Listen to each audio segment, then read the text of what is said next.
What is the most dangerous tool in the workshop? What is it? What do you reckon? Let me know below and then watch the video. So I saw this question being asked today, right? What is the most dangerous tool in the workshop? And obviously, everybody always goes to the table saw, right? They always go for the table saw because I guess if you pick up an injury off the table saw, it's not like getting a nick from a Stanley blade, right? You can lose a finger, an arm, a leg. I mean, if you lose a leg, you're really screwed up, but yeah, it's like as soon as you hit that blade, you're stuck. And I do understand, especially in America, that there's a huge number of table saw accidents. Now, I think that every tool in this shop is dangerous, right? We are the softest, squidgiest things in here. And I do think that you have to treat everything with a certain amount of respect, right? I know that I do things and I put videos up and people sit there and they say, oh, that's not very safe, right? And I understand that, but I think that there's a measure of risk in everything that we do, especially as a tradie contractor, especially working on building sites, especially working in a workshop. I think there's a measure of risk in everything that we do. Whether you work in an office, workshop, whatever it is, there's always risk. And you've got to manage that risk, right?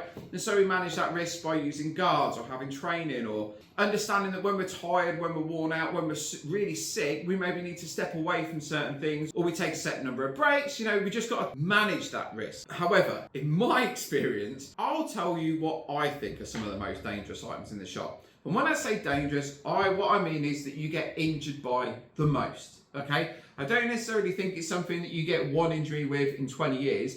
I think it's something that where you pick up like an injury every couple of months or you do something stupid or you're not paying attention, right? Now, if you see my nailer videos, you'll see that old 18 gauge nailer. I don't even want to talk about the amount of times that I've gone to nail something, it's skewed out, it's hit me, or I've had to go get an x-ray because I've worried it's hit the bone or something like that. The other things that I think are extremely dangerous and people don't necessarily give them the respect that they deserve are chisels, right? Chisels are a great tool, right? I've got some chisels here. Now, I always think it's best practice. You work with best practice, you understand what you're going to do, you're going to think about your project, think about how you're going to work before you go and use that, right? So if I'm going to go cut something on the table saw, I sit and have a think about it.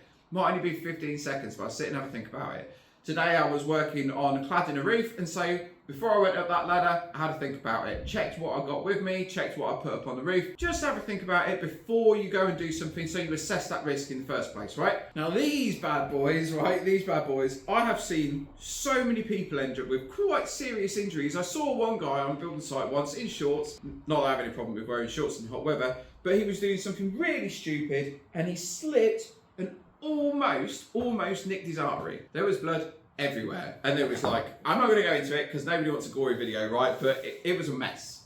Okay, it was a mess. All because of a chisel, because he wasn't necessarily paying attention to what he was doing. Now the thing is, right, when I'm using a chisel, I always make sure that I'm wearing the right clothing. Sounds stupid, right? But I always make sure that I've got like 2 or 3 jumpers on, or a fleece and a jumper. I've got a few t-shirts on. Right now, I've got a vest, a t-shirt, a jumper, and a fleece, right? I've been out in the cold. And the reason I do that is because if I'm doing something and it slips, there's a lot less chance that it's going to go through all of this clothing because the clothing moves and all that sort of stuff. Now, that being said, I do genuinely believe best practice is the greatest risk mitigator that you can do. So I always try and work away from me. I try and keep my fingers out of the way, right? I'm not going to do anything stupid and hold something here and like cut into myself because I've seen a lot of people do that. I try not to cut towards myself unless I can help it. I always try and stand off to the side, you know.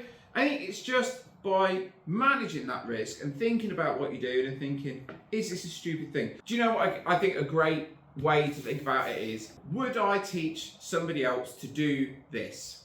Right? Would I teach my child to do this? Would I teach my elderly relative to do this? And if the answer is no, probably don't do it yourself. And if you do it, mitigate that risk and make sure that you're wearing the right clothing, the right protection, or just don't do anything stupid and get yourself hurt.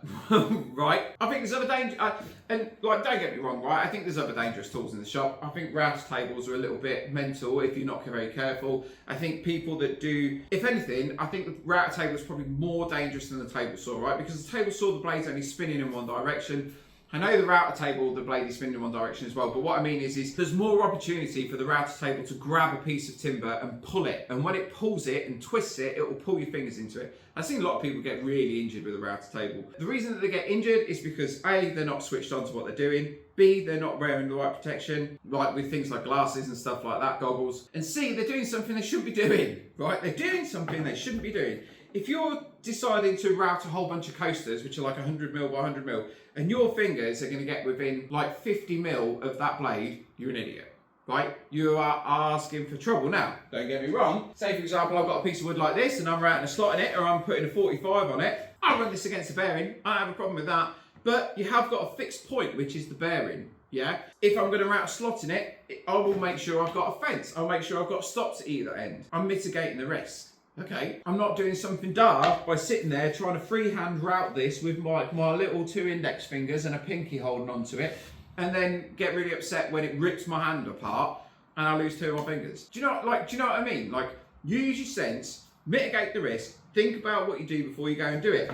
If you're using a chisel, be careful. If you're using a router table, be careful. If you're using a table saw, just be careful and think about what you're doing. Same thing goes for a chop saw, man. If you're using a chop saw, don't hold the piece of wood like this and then cut it out. Like, I've seen so many people do that. Lock your thumb underneath like this, all right? Super simple. If you're cutting something really small, get yourself a little push stick and hold it there.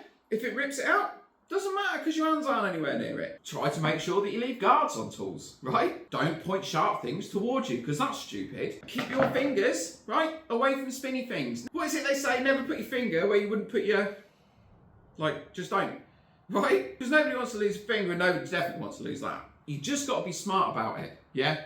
Like I said at the beginning, everything is a risk. Being in here is a risk. Using my log burner is a risk, right? Using a sander, man, I've like sanded my nail completely off all the way down to the skin. Sucks. I tell you, it really hurts. I've done that 3 or 4 times in the last 4 or 5 years because I was probably doing something I shouldn't have.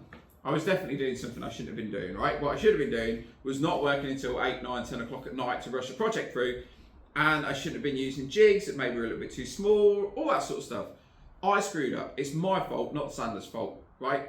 If I cut my finger off on a table saw, it's my fault, not the table saw's fault, because it's an inanimate object, yeah? As with everything, take responsibility for yourself, don't blame other people, and for me, having personal responsibility with everything that I do, I think is extremely important, right? I think it's something that I try and teach my children. If you get hurt, how did you get hurt? Why did you get hurt? Was it your fault? Were you doing something you shouldn't have been doing? Were you maybe directing the pointy thing towards you? Did you have your hand a little bit closer than you should have done? Right? Whose fault is it? Because if it's your fault, then that's awesome, because that gives you the opportunity to make sure it doesn't happen again, right? That's just my 2 cents on it, right? I saw this conversation go backwards and forwards, and I was like, I've got to make a video on this. And I'd really like a comment on it as well. I'd really like to know what you think about it. And tell me, what do you think is the most dangerous tool in the shop? All right, thank you very much for watching. If you're still here, you are awesome. You're a star. You take it easy, and I'll catch you on the next video.